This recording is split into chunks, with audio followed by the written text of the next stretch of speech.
E o presidente Jair Bolsonaro sancionou hoje a medida provisória 936, que criou o Programa Emergencial de Manutenção do Emprego e Renda. A MP permite às empresas suspender contratos ou reduzir jornadas e salários de funcionários, isso até o fim do ano, enquanto durar o estado de calamidade pública, decretado, claro, por conta da pandemia do novo coronavírus. A nova lei, aprovada em 16 de junho pelo Senado, permite que empresas façam acordo direto com o empregado, sem o sindicato, isso para diminuir jornada e salário ou suspender o contrato de trabalho por tempo determinado. Para compensar os trabalhadores atingidos, a MP que cria então o benefício emergencial, que é pago pelo governo e pode chegar até R$ 1.813 por mês. E o ministro da Economia, Paulo Guedes, afirmou que o governo está preparando 4 grandes privatizações em até 90 dias. Ele não detalhou quais companhias serão vendidas, mas destacou que o governo vê nas subsidiárias estatais uma fonte de recursos. Para falar sobre isso, nós vamos conversar agora com o economista Ricardo Balistiero, que é coordenador do curso de Administração do Instituto Mauá de Tecnologia. Tudo bem, Ricardo? Muito obrigado por nos atender novamente aqui na Jovem Pan. Como vai, Afonso? É um prazer falar contigo e com todos os telespectadores, com todos os ouvintes. Pois é, Ricardo, nossa conversa de hoje parte dessa declaração do ministro da Economia sobre a questão das privatizações. Aí eu queria te perguntar, de um panorama mais amplo, né, quando ele fala sobre isso, esse ponto das privatizações pode ter um papel importante na retomada econômica aqui no país? Bom, eu acho que vale a pena nós voltarmos um pouquinho no tempo, né, e nos posicionarmos em relação à linha política e de política econômica do ministro Paulo Guedes. Claro.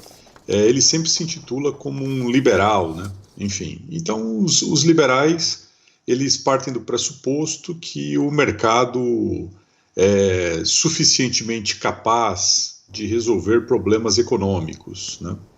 E o que nós percebemos na pandemia e o que nós percebemos num país como o Brasil é que não é bem assim, né? Embora o mercado seja uma instituição poderosa dentro do capitalismo, mas ele não é suficiente para poder resolver todos os problemas econômicos que existem na nossa economia. Por isso existem as falhas de mercado, né? Quer dizer, lá no comecinho do curso de economia, todo mundo que se forma em economia estuda as famosas falhas de mercado. Então, em momentos como esse, nós temos o Estado, né?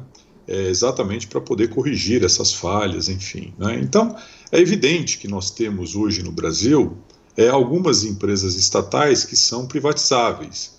E isso, de alguma forma, faz parte de algumas promessas do ministro Paulo Guedes ainda durante a campanha eleitoral, né?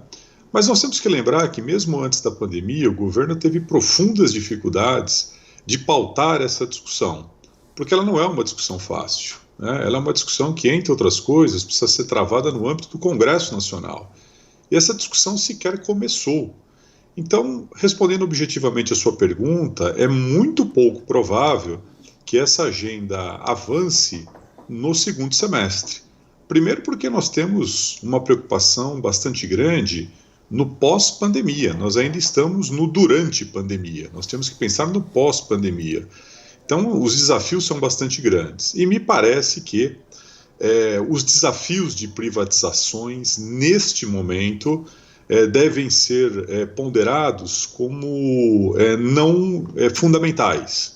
Existem outras preocupações, como, por exemplo, como pagar o auxílio emergencial que foi prorrogado, como reinserir milhões de pessoas no mercado de trabalho. Essa questão da privatização deve ficar para um outro momento, Afonso. Pois é, eu queria te perguntar sobre a questão, é importante, né, essa discussão do papel do Estado na economia e a possibilidade de privatização. A gente sabe que o Brasil tem muitas empresas que são estatais, então que haveria aí a possibilidade de se privatizar algumas delas, pelo menos. E aí eu queria perguntar, professor, sobre a questão que o senhor fala, isso precisa de aprovação do Congresso Nacional. Para todo tipo de privatização precisa do aval do Congresso ou tem alguma coisa que o Executivo pode fazer por conta própria? Bom, as empresas que são federais, né, sim, precisa do Congresso Nacional. Aquelas que não são federais precisarão de um outro tipo de autorização, como, por exemplo, as assembleias legislativas, né? Mas o governo precisa do aval do Congresso Nacional, né? A nossa democracia funciona muito bem, né? Por mais que nós nos queixemos do Congresso Nacional, mas tanto o Congresso Nacional quanto o Judiciário, eles são esteios da nossa democracia. Então é muito importante que realmente seja dessa maneira, né? Então o processo é bastante longo, né? Agora, é importante você colocar essa questão, o Afonso, porque nós temos há muito tempo essa coisa da discussão do Estado, do mercado, enfim, quando na realidade essa discussão já foi superada em outros países há muito tempo. Nós ainda estamos presos numa agenda muito lá anos 80 aqui no Brasil, né? Quando na realidade nós nem temos tantas estatais assim para privatizar. O problema do país não está aí. Se você privatizar todas as estatais que nós temos hoje no Brasil, nós não vamos resolver o problema do país. Tá? Uhum. Então isso aí na realidade é só isso na realidade ele está envolto num discurso político que foi um discurso político que acabou de alguma forma sendo vitorioso na campanha de 2018, mas que não é panaceia para resolver os problemas do país, né?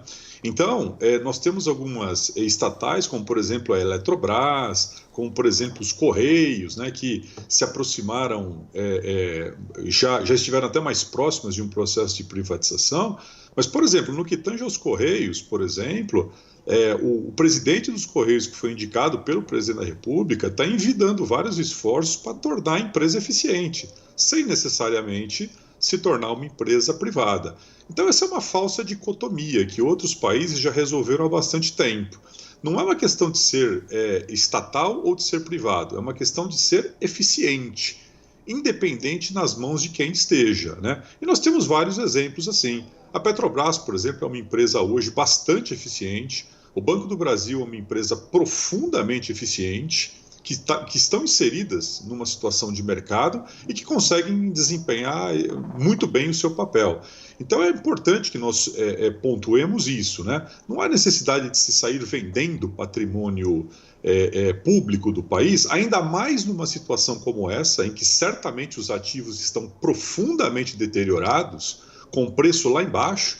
Então não é o momento de se discutir privatizações num momento como esse.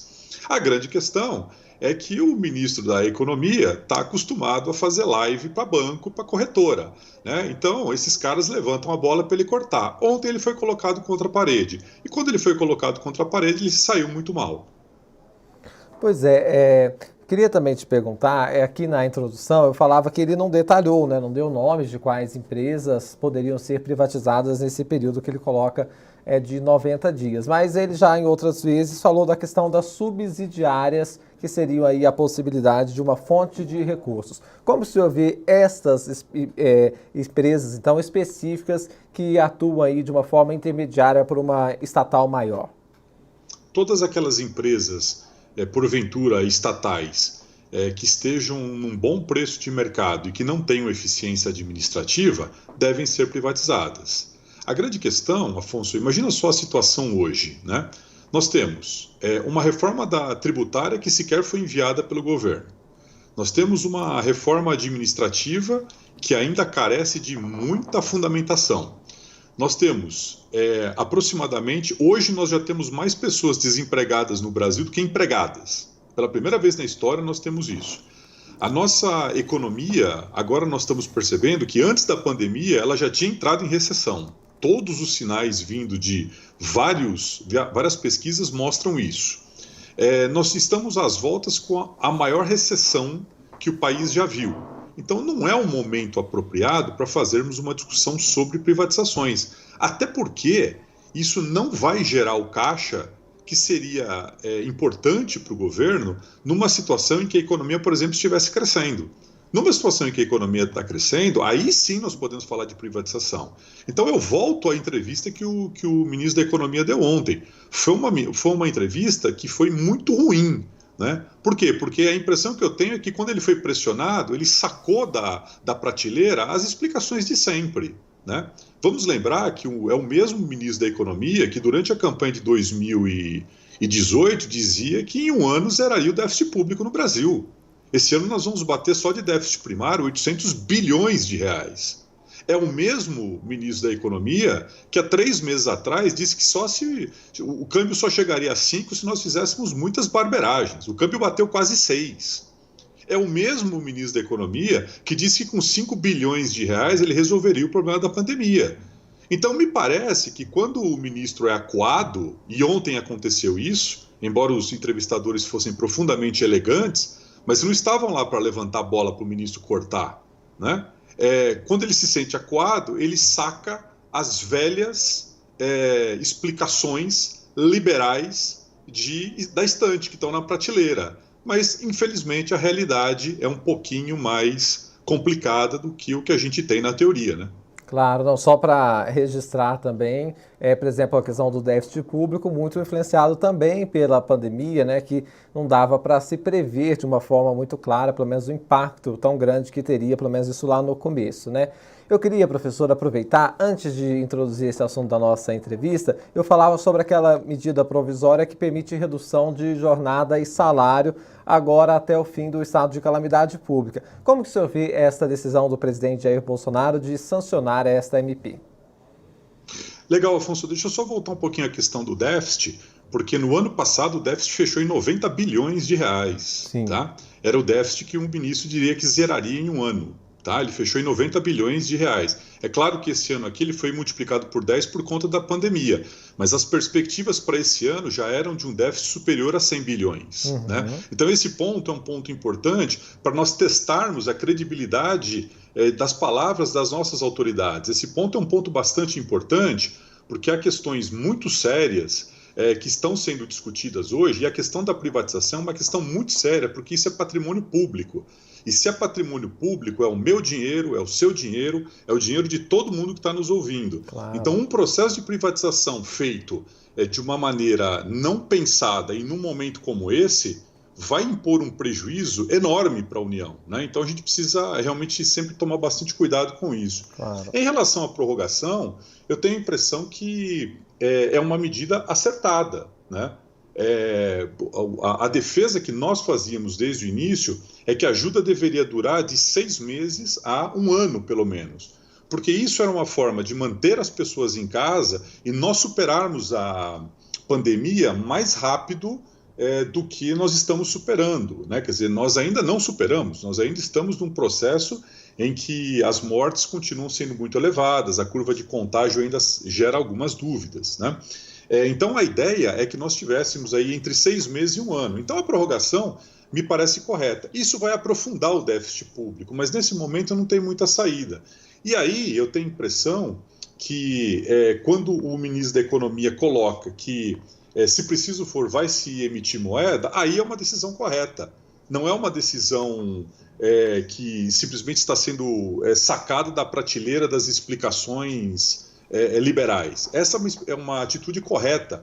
Por quê? Porque nesse momento é o momento de nós socorrermos aquela parcela da população mais necessitada. E mais do que isso, Afonso, é muito importante que o dinheiro efetivamente chegue, por exemplo, para as empresas.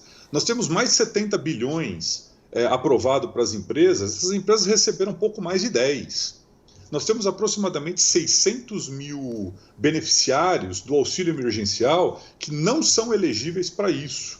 Isso sangra os cofres públicos num momento como esse. Então são 2 ações. A primeira ação de prorrogar o benefício vai no caminho correto, mas nós temos ao mesmo tempo que fazer esse dinheiro chegar em quem precisa efetivamente e principalmente para as empresas, que estão sofrendo muito nesse período de quarentena e muitas delas, infelizmente, já tiveram que fechar as portas, demitir, etc. Professor, nosso tempo hoje está um pouquinho mais curto, mas eu queria fazer uma última pergunta importante. Quer dizer, passado este momento mais grave do coronavírus e a retomada que se avizinha, que tem a discussão se vai ser mais rápida ou não, mas a questão que eu queria perguntar para o senhor é quais pontos são importantes aí para o governo pensar numa retomada da economia de forma breve, por favor. Ótimo. Bom, a primeira delas é o seguinte, ter uma boa articulação com o Congresso Nacional, e efetivamente aprovar, né, quer dizer, a extensão do benefício e principalmente os recursos para as empresas que estão necessitando de recursos nesse momento. Esse é um ponto importante. Segundo ponto importante é, nesse diálogo com o Congresso Nacional, lá na frente, conseguir destravar a reforma tributária e a reforma administrativa. Em terceiro lugar, conseguir que a articulação política do governo mantenha um clima de alguma estabilidade política para que a gente possa, talvez em 2021, atrair investimentos, principalmente na área de infraestrutura, que é fundamental. E em quarto, mais importante, adiar qualquer processo de privatizações lá para frente, porque nesse momento nós estamos falando de um momento de exceção, e no momento de exceção nós venderemos os nossos ativos a preços infinitamente deflacionados, isso imporia vários prejuízos aos cofres públicos. Perfeito, professor. Esses 4 pontos que o senhor falou de forma concisa dará assunto aí para uma próxima oportunidade para a gente debater esses temas importantes da economia. Queria agradecer muito a gentileza de nos atender aqui na Jovem Pan. Nós falamos com o economista Ricardo Balesteiro, coordenador do curso de administração do Instituto Mauá de Tecnologia. Muito obrigado e até a próxima. Muito obrigado, Afonso. Foi um prazer mais uma vez. Uma boa semana a você e a todos os telespectadores e ouvintes. Muito obrigado.